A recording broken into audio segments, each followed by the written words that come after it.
नमस्कार, स्नेहा क्लासेस के आपके अपने इस यूट्यूब चैनल पर मैं आप सभी का स्वागत करता हूं और आप सभी का बहुत बहुत धन्यवाद कि आपने स्नेहा क्लासेस के वीडियोस शॉर्ट्स को इतना प्यार दिया है और उम्मीद करता हूं आगे भी आप अपना प्यार इसी प्रकार बनाए रखेंगे।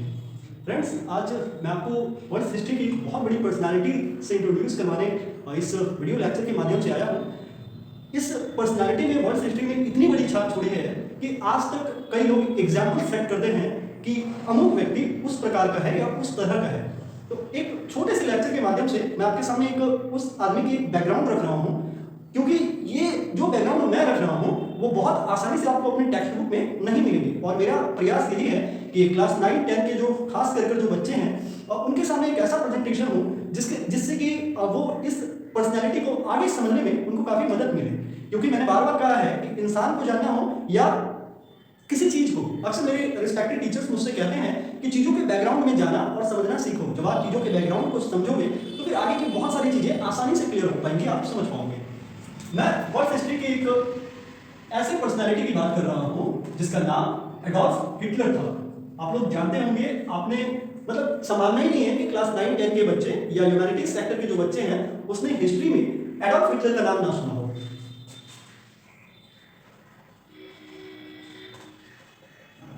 हम सब यह जानते हैं कि यह जर्मनी से था। मैंने कहा मैं कोई कहानी नहीं सुनाऊंगा आपको, ये कोई कहानी नहीं बताऊंगा मैं सिर्फ एक छोटा सा हिस्सा, मोटी मोटी बातें उसके बारे में आपके सामने रखूंगा, जिससे कि आपको इस कैरेक्टर को या इसके कैरेक्टर को समझने में आसानी होगी।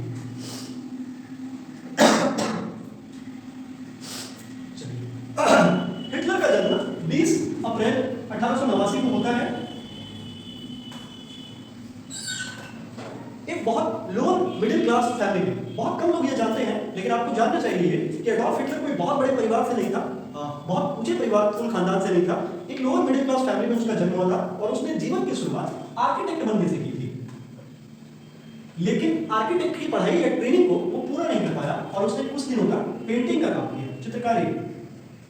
जब यहां भी उसे सफलता नहीं मिली तो उसने काफी दिनों तक एज ए लेबरर मजदूरी की, एक श्रमिक के रूप में। यानी कुल मिलाकर ये कह सकते हैं कि उसका जो आर्मी जीवन था, उसकी अर्ली लाइफ वो स्ट्रगलिंग थी, संघर्षमय रूप से बीती थी। फिर एक साल आया 1940, जब लगभग पूरी दुनिया अपने आप को आग में झोंकने के लिए तैयार थी। ये समय था फर्स्ट वर्ल्ड वॉर का और इसमें जर्मन मिलिट्री की तरफ से युद्ध में एडोल्फ हिटलर की एंट्री होती है। अच्छा, ये फिल्म वाली एंट्री नहीं, कोई मतलब बहुत धमाकेदार एंट्री नहीं, एक अदने से सामान्य से सैनिक के रूप में उसकी एंट्री होती है, लेकिन वो बहुत बहादुरी से लड़ता है। आप इसी बात से अंदाजा लगा लीजिए कि उसे युद्ध में बहादुरी के लिए आयरन क्रॉस मिला था। आयरन क्रॉस एक तरह का मिलिट्री डेकोरेशन हुआ करता था, ठीक है। लेकिन हम सब ये जानते हैं कि आफ्टर फर्स्ट वर्ल्ड वॉर, या आप ये कहें कि 1919 में इस दौरान अलाइड कंट्रीज के द्वारा जर्मनी को हार का सामना करना पड़ा था। हार भी बहुत बुरी वाली हार थी और ये बड़ी स्वाभाविक सी बात है कि जब कोई दो देश युद्ध कर रहे हों या एक से अधिक, दो से अधिक देश युद्ध कर रहे हों, तो उसमें जो हारे हुए देश के सैनिक है वो बहुत लंबे समय तक इस बात को हजम नहीं कर पाते कि उनका देश हार गया है, और वो भी इस प्रकार से हार जाए, इसे हजम करने में थोड़ा समय लगता है। लेकिन एडोल्फ हिटलर जो था वो इस चीज को मानने को तैयार ही नहीं था। उससे ये हजम नहीं हो पा रहा था कि जर्मनी की हार हो चुकी है। और फिर उसने वहीं अस्पताल में एडमिट था, वो उसका इलाज चल रहा था, वो युद्ध में घायल हो गया था। तो अस्पताल से ही, हॉस्पिटल से ही उसने घोषणाएं कर दी। घोषणाएं क्या की कि युद्ध के हार के लिए एक तो वाइमर रिपब्लिक रिस्पॉन्सिबल है, जिम्मेदार है, ध्यान से समझिएगा, वाइमर रिपब्लिक मैं थोड़ा थोड़ा क्लियर करूंगा। और दूसरा, जर्मन लीडर, वहां के नेता और नेता की बुजदिली, ये सबसे ज्यादा युद्ध के हार के लिए जिम्मेदार है। मतलब आप ऐसे समझिए कि इस घटना को देखकर ये कहा जा सकता है, ये कहना गलत नहीं होगा कि हो सकता है हिटलर ने उसी समय मनसा बना ली थी कि वो अब पॉलिटिक्स में आएगा, रिवेंज लेगा, बदला लेगा और जर्मनी का उद्धार करेगा। इसके तुरंत बाद, फर्स्ट वर्ल्ड वॉर के तुरंत बाद, आप लोगों ने सुना होगा, टेक्स्ट बुक में पढ़ा होगा, एक संधि हुई थी जिसे आपके बुक में ट्रीटी ऑफ वर्साइस कहा गया होगा, वर्साई की संधि। एक मिनट आपको थोड़ी सी जानकारी दे दूं, वर्साई की संधि एक अपमानजनक संधि थी जर्मनी के लिए, क्योंकि उसका निशस्त्रीकरण कर दिया गया था, उस पर वर्साई की संधि जबरन थोप दी गई और उसके कई प्रदेश, उसके कई प्रांत उससे छीन लिए गए थे। इस संधि ने अक्सर, मतलब जैसे घर में नहीं कहते हम बोलचाल की भाषा में, मेरी माँ भी कहती है, अरे तुमको ऐसे देख के मेरे तलवे का लहर सिर पर चढ़ गया। तो इस संधि को देखकर एडॉल्फ हिटलर के तलवे की लहर सर पर चढ़ गई, क्योंकि उसने साफ साफ इसे अपमानजनक माना। उसने माना कि ये जर्मनी के सेल्फ रिस्पेक्ट को ठेस पहुंचा रहा है, उसके आत्मसम्मान को ठेस पहुंचा रहा है, उसकी जो अपनी एक स्टेटस है, उसका जो अपना एक स्टेटस है उसको ठेस पहुंचा रहा है, और सरासर उसे मानने से इनकार किया खुद में। तो ये ट्रीटी ऑफ वर्साइल्स था। वाइमर रिपब्लिक वही है जो जनवरी 1919 में वाइमर एक जगह है, पहले तो आप ये समझिए, वाइमर जर्मनी की एक जगह है, और 1919 में जब संविधान सभा की पहली बैठक हुई तो वही हुई, इसलिए उसका नाम ही पड़ गया वाइमर रिपब्लिक। और मैं आपको बताऊं कि वाइमर रिपब्लिक से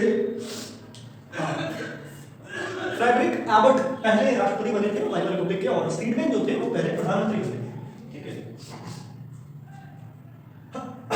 इस घटना के बाद साल 1919 में हिटलर को मौका मिला सूचना एवं प्रसारण मंत्रालय में काम करने का, जिसका सबसे प्रमुख कार्य विभिन्न प्रकार के जो पॉलिटिकल पार्टीज हुआ करते थे उनकी एक्टिविटीज की सूचना ऊपर के अधिकारियों को, सीनियर ऑफिसर्स को देनी थी। क्योंकि अभी आगे मैं आपको बताऊंगा, अभी थोड़ा सा बता देता हूं। और इसका एक और काम था, साम्यवादी विचारधारा को बढ़ने से रोकना। साम्यवाद, कम्युनिज्म, अगर मैं अंग्रेजी में कहूं तो इसे कम्युनिज्म कहा जाता है। कम्युनिज्म का एकदम सीधा सा मतलब हुआ करता था इसकी विचारधारा की, बहुत शॉर्ट में बताने का प्रयास करता हूं। वर्गहीन समाज और समाज में उत्पादन पर सभी का समान अधिकार, यही साम्यवाद हुआ करता था। यानी इनडायरेक्टली वैभवशाली जो वर्ग हुआ करता था या अमीर वर्ग हुआ करता था उसको चोट पहुंचा सकता था। और बोल्शेविक क्रांति जो हुई रशिया में, रूस में जो बोल्शेविक क्रांति हुई 1917 के आसपास, उसकी सफलता के बाद पूरी दुनिया में डर था कि साम्यवादी विचारधारा फैलेगी। जर्मनी भी इससे अछूता नहीं रहा था, वहां के भी जो वैभवशाली लोग थे वो बहुत डरे हुए रहते थे। तो दो बातें आप एकदम ध्यान से समझिए, एक तो साम्यवादी विचारधारा को रोकने वाली बात और एक ट्रीटी ऑफ वर्साइल्स वाली बात। इन दोनों से जर्मनी की जनता इतनी डरी हुई थी कि सबके मन में ये था कि कोई एक ऐसा नेता मिले जो देश का उद्धार करे, जो देश के अपमान को मिटा सके। देखिए भाग्य को क्या मंजूर था। 1919 में जब हिटलर वहां काम कर रहा था तो उसी दौरान एक बार उसकी मुलाकात, या वो एंटर ट्रक्सियर की पार्टी थी, जर्मन वर्कर्स पार्टी, उसके कांटेक्ट में आया, उसके संपर्क में आया और फिर वो उसका मेंबर बना, सदस्य बना। लेकिन अब आप आगे की कहानी सुनिएगा, थोड़ी मजेदार है। मेंबर बनने के ठीक एक साल के बाद 1920 में उसने उस पार्टी पर कब्जा कर लिया और उसी पार्टी का नाम बदलकर NSDAP, national socialist German worker party, या यूं कहें नाजी पार्टी या नाजी पार्टी, नाजी दल रख दिया। ऐसा करने के ठीक 3 साल के बाद ही साल 1923 में उसने एक प्रयास किया कि जर्मन रिपब्लिक को उखाड़ फेंका जाए, लेकिन इस प्रयास में वो असफल रहा और फिर उसे जेल हो गई।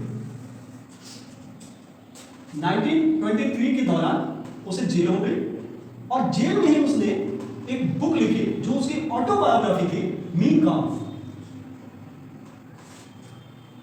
Amazon, फ्लिपकार्ट पर बहुत आसानी से उपलब्ध है। ठीक है, अगर कोई इंटरेस्टेड हो, पढ़ना चाहते हो आप, तो आप आसानी से खरीद कर पढ़ सकते हो। जेल से जब वो रिहा हुआ 1924 के आसपास, तो उसने अपनी पार्टी को रीऑर्गेनाइज या यूं कहें कि पुनर्गठित करने का प्रयास किया।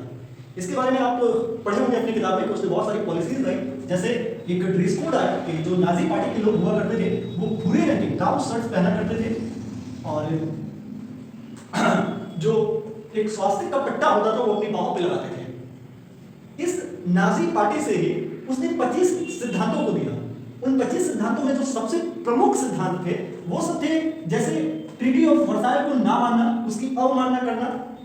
एक था इसी नाजी पार्टी से, एक था यहूदियों को उखाड़ फेंकना, ज्यूज जिनको बोलते हैं, उन्हें जर्मनी से हटाकर फेंक दिया। क्यों, ये भी एक डिबेट है, मैं अभी बताऊंगा एक मिनट। और फिर और एक था कम्युनिज्म की विचारधारा को रोकना। ये सब देखिए, नाजीवाद को जब आप वर्ल्ड हिस्ट्री में डेप्थ में जाएंगे तो उसकी कोई स्पष्ट परिभाषा नहीं है। नाजीवाद की स्पष्ट परिभाषा वो 25 सिद्धांत ही कुल मिलाकर है, जो हिटलर के नाजी पार्टी के 25 सिद्धांत हैं, ठीक है। अब इस सिद्धांतों पर अब देखिए, मैंने आपको कहा था ना कि इन दो चीजों को ध्यान में रखिएगा, ट्रीटी ऑफ वर्साइल और कम्युनिज्म के डर से ऐसे ही जनता परेशान थी और उनको एक ऐसे नेता की तलाश थी जो इन सब का बदला ले सके। उस समय की किताबों में कई जगह आप देखेंगे लिखा हुआ आपको मिलेगा कि Hitler was magician of words, उस शब्दों का जादूगर होता था। जहां कहीं भी भाषण देता था लोग मंत्रमुग्ध होकर सुनते थे उसकी बात को, और ऐसा लगता था जैसे कि कान वोट हो तो उसी को वोट डालते। मतलब इतना लोग उससे इंस्पायर्ड हो जाते थे, प्रेरित हो जाते थे, और एक अट्रैक्शन होता था, एक आकर्षण होता था उसकी बातों में। वो ऐसे मतलब कहता था कि मैं जर्मनी के अपमान का बदला लूंगा, मैं वर्साई की संधि की अवमानना करूंगा, जर्मनी की जनता के साथ बहुत अन्याय हुआ है, मैंने फटे हुए दिल से देखा है, खुले हुए दिल से देखा है। मतलब वो इतने अट्रैक्शन वाले वर्ड से बोलता था कि पूरी जर्मनी की जनता लगभग मंत्रमुग्ध हो गई। और फिर 28-30 के इलेक्शंस में तो लिमिटेड, उसे बहुत सीमित सीटें मिली, लेकिन साल 1932 ईयर 1932 इसकी जनरल इलेक्शंस में नाजी दल को अन्य सभी दलों के मुकाबले अधिक मत मिले। इसलिए जो तत्कालीन राष्ट्रपति थे, उस समय के जो प्रेसिडेंट थे हिंडेनबर्ग, उन्होंने एडॉल्फ हिटलर को प्रधानमंत्री पद के लिए आमंत्रित किया। और फिर 1933 में एडॉल्फ हिटलर जर्मनी का पीएम बना। एक बहुत बड़ी चर्चा की जाती है कि हिटलर के उदय में वर्साई की संधि का बहुत बड़ा योगदान है। हाँ, निसंदेह है, लेकिन ये एकमात्र कारण नहीं है। इस चीज को समझिएगा, ये बहुत डेप्थ, ये बहुत आगे की बात कर रहा हूं मैं, लेकिन आप समझने का प्रयास करिएगा। अगर हिटलर के उदय में या हिटलर के राइज में केवल और केवल वर्साई की संधि का होना था, वही एकमात्र कारण था, तो उसका उदय वर्साई की संधि के 4 साल 5 साल 6 साल बाद हो जाना चाहिए था। चलिए 7 साल के अंदर हो जाना चाहिए था। वर्साई की संधि हुई थी 1919 में और हिटलर का उदय हुआ था 1933 में, यानी 14 सालों का अंतर था। एक इतिहासकार, चलिए मैं आपको हॉडी के शब्दों में बताता हूं, उन्होंने कहा था कि वर्साई की संधि हिटलर के उदय का एकमात्र कारण नहीं थी। हिटलर के उदय का एक कारण उसका अपना व्यक्तित्व भी था, यानी उसकी जो पर्सनालिटी थी वो भी थी। फिर आप अपने बुक में आसानी से पढ़ सकते हैं कि कैसे हिटलर चांसलर बना, कैसे उसने सारी शक्ति अपने हाथ में ली, कई प्रांतों को जीता, जर्मन भाषा बोलने वाले कई राज्यों को अपने में मिलाया उसने। और फिर ये उसके प्रिंसिपल्स भी थे, ये जो मैंने कहा ना नाजी दल के 25 सिद्धांतों में ये प्रिंसिपल भी था कि जर्मन भाषा बोलने वाले राज्यों को आपस में मिला लें, प्रांतों को आपस में मिला लें और एक मजबूत राष्ट्र खड़ा करें। फिर आप देखेंगे कि कैसे उसने शक्तियों को कंट्रोल किया, फिर वो एक बहुत बड़ा डिक्टेटर बना।